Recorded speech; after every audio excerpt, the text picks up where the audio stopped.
नारद जी को हुआ मोह। एक बार नारद जी को यह अभिमान हो गया कि उनसे बढ़कर इस पृथ्वी पर कोई दूसरा भगवान विष्णु का भक्त नहीं है। उनका व्यवहार भी इस भावना से प्रेरित होकर कुछ बदलने लगा। वे भगवान के गुणों का गान करने के साथ साथ अपने सेवा कार्यों का भी वर्णन करने लगे। भगवान से कोई बात छुपी थोड़े ही रहती है, उन्हें तुरंत इस बात का पता चल गया। वे अपने भक्त का पतन भला कैसे देख सकते थे, इसलिए उन्होंने नारद को इस दुष्प्रवृत्ति से बचाने का निर्णय किया। एक दिन नारद जी और भगवान विष्णु साथ साथ वन में जा रहे थे। अचानक विष्णु जी एक वृक्ष के नीचे थककर बैठ गए और बोले, भाई नारद जी, हम तो थक गए हैं, प्यास भी लगी है, कहीं से पानी मिल जाए तो ले आओ। हमसे तो प्यास के मारे चला नहीं जा रहा है, हमारा गला सूख रहा है। यह सुनकर नारद जी तुरंत सावधान हो गए। उनके होते हुए भगवान भला प्यासे रहे। वे बोले, भगवान अभी लाया, आप थोड़ी देर प्रतीक्षा करें। नारद जी एक ओर दौड़ लिए। उनके जाते ही भगवान मुस्कुराए और अपनी माया को नारद जी को सत्य के मार्ग पर लाने का आदेश दिया। माया शुरू हो गई। नारद जी थोड़ी ही दूर गए होंगे कि उन्हें एक गांव दिखाई पड़ा, जिसके बाहर कुएं पर कुछ युवा स्त्रियां पानी भर रही थीं। कुएं के पास जब वे पहुंचे तो एक कन्या को देखकर अपनी सुध बुध खो बैठे, बस उसे ही निहारने लगे। वह यह भूल गए कि भगवान के लिए पानी लेने आए थे। कन्या भी नारद जी की भावना समझ गई। वह जल्दी जल्दी जल से घड़ा भरकर अपनी सहेलियों को पीछे छोड़कर घर की ओर लपकी। नारद जी भी उसके पीछे हो लिए। कन्या तो घर के अंदर चली गई, लेकिन नारद जी ने द्वार पर खड़े होकर नारायण नारायण का अलख जगाया। गृह स्वामी नारायण का नाम सुनकर बाहर आया। उसने नारद जी को तुरंत पहचान लिया। अत्यंत विनम्रता और आदर के साथ वह नारद जी को घर के अंदर ले गया और उनके हाथ पैर धोकर स्वच्छ आसन पर बिठाया तथा उनकी सेवा सत्कार में कोई कमी न छोड़ी। उनके आगमन से अपने को धन्य बताते हुए गृह स्वामी ने अपने योग्य सेवा के लिए आग्रह किया। नारद जी बोले, आपके घर में जो आपकी कन्या जल का घड़ा लेकर अभी अभी आई है, मैं उससे विवाह करना चाहता हूँ।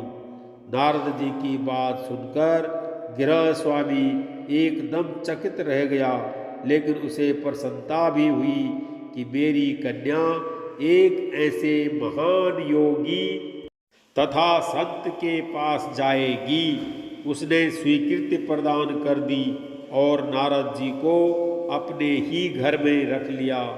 2-4 दिन पश्चात शुभ मुहूर्त में उसने अपनी कन्या का विवाह नारद जी के साथ कर दिया तथा उन्हें गांव में ही उतनी धरती का टुकड़ा दे दिया। खेती करके वे आराम से अपना और अपने परिवार का पेट भर सके। अब नारद जी की वीणा एक खूंटी पर टंगी रहती, जिसकी ओर उनका ध्यान बहुत कम जाता। अपनी पत्नी के आगे नारायण को वे भूल गए।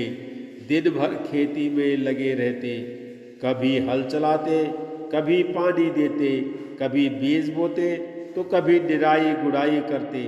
जैसे तैसे पौधे बढ़ते, उनकी प्रसन्नता का पारावार न रहता। फसलें हर वर्ष पकती कटती, अनाज से उनके कोठार भर जाते। नारद जी गांव के एक संपन्न किसान माने जाने लगे। वर्ष दर वर्ष बीतते चले गए और नारद जी की गृहस्थी भी बढ़ती चली गई। 3-4 लड़के लड़कियां भी हो गए। अब नारद जी को एक क्षण की भी फुर्सत नहीं मिलती थी। वे हर समय बच्चों के पालन पोषण तथा पढ़ाई लिखाई में लगे रहते अथवा खेत में काम करते रहते थे। अचानक एक बार तेज बारिश हुई, जिसने कि दिनों तक बंद होने का नाम ही नहीं लिया। बादलों की गरज और बिजली की कड़क ने सबके हृदय में भय उत्पन्न कर दिया। मूसलाधार वर्षा ने गांव के पास बहने वाली नदी में बाढ़ की स्थिति पैदा कर दी। चारों ओर पानी ही पानी फैल गया। कच्चे पक्के सभी मकान ढहने लगे। घर का सामान बह गया। पशु भी डूब गए। उनके व्यक्ति मर गए। गांव में त्राही त्राही मच गई। नारद अब क्या करें। उन्होंने भी घर में जो थोड़ा कीमती सामान बचा था उसकी गठरी बांधी और अपनी पत्नी तथा बच्चों को लेकर जान बचाने के लिए पानी में से होते हुए बाहर निकलने लगे। नारद जी बगल में गठरी थामे एक हाथ से एक बच्चे को पकड़े और दूसरे हाथ से अपनी पत्नी को संभाले हुए थे। पत्नी भी एक बच्चे को कमर में और एक का हाथ पकड़े धीरे धीरे आगे बढ़ने लगी। पानी का बहाव अत्यंत तेज था तथा यह भी पता नहीं चलता था कि कहाँ गड्ढा है और कहाँ टीला। अचानक नारद जी ने ठोकर खाई और गठरी बगल से निकलकर बह गई। नारद जी गठरी कैसे पकड़ते। दोनों हाथ तो घिरे थे। मन मसोस कर सोचा फिर कमा लेंगे। कुछ दूर जाने पर पत्नी एक गड्ढे में गिर पड़ी और गोद का बच्चा छूटकर बह गया। पत्नी बहुत रोई, लेकिन क्या हो सकता था। धीरे धीरे और 2 बच्चे भी पानी में बह गए। उन्होंने बहुत कोशिश की बचाने की, लेकिन कुछ न हो सका। दोनों पति पत्नी बड़े दुखी रोते कलपते एक दूसरे को सांत्वना देते कोई ऊंची जगह ढूंढते रहे। एक जगह आगे चलकर दोनों एक गड्ढे में समा गए। नारद जी तो किसी प्रकार गड्ढे में से निकल आए, मगर उनकी पत्नी का पता कहीं नहीं चला। बहुत देर तक नारद जी उसे इधर उधर दूर दूर तक ढूंढते रहे, लेकिन व्यर्थ। रोते रट उनका बुरा हाल था। हृदय पत्नी और बच्चों को याद कर करके फटा जा रहा था। उनकी तो सारी गृहस्थी उजड़ गई थी। बेचारे क्या करें, किसे कोसे, अपने भाग्य को या भगवान को।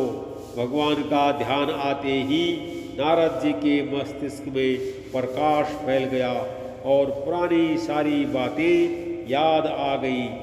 वे किस लिए आए थे और कहाँ आ गए। ओहो, भगवान विष्णु तो उनकी प्रतीक्षा कर रहे होंगे। वे तो उनके लिए जल लेने आए थे और यहाँ गृहस्थी बसाकर बैठ गए। वर्षों बीत गए गृहस्थी को बसने में और फिर सब नष्ट हो गया। क्या भगवान अब भी मेरी प्रतीक्षा में उसी वृक्ष के नीचे बैठे होंगे। यह सोचते ही बाढ़ नदारद हो गई। गांव अंतर्धान हो गया। वे तो घने वन में खड़े थे। नारद जी पछताते और शर्माते हुए दौड़े। देखा कुछ ही दूर पर उसी वृक्ष के नीचे भगवान लेटे हैं। नारद जी को देखते ही उठ बैठे और बोले, अरे भाई नारद, कहाँ चले गए थे। बड़ी देर लगा दी, पानी लाए या नहीं। नारद जी भगवान के चरण पकड़कर बैठ गए और लगे अश्रु बहाने। उनके मुंह से एक बोल भी नहीं फूटा। भगवान मुस्कुराए और बोले, तुम अभी तो गए थे, कुछ अधिक देर थोड़े ही हुई है। लेकिन नारद जी को लगा था कि वर्षों बीत गए। अब उनकी समझ में आया यह सब भगवान की माया थी, जो उनके अभिमान को चूर चूर करने के लिए पैदा हुई थी। वे सोचने लगे उन्हें बड़ा घमंड था कि उनसे बढ़कर त्रिलोक में दूसरा कोई भक्त नहीं है। लेकिन एक स्त्री को देखकर वे भगवान को भूल गए।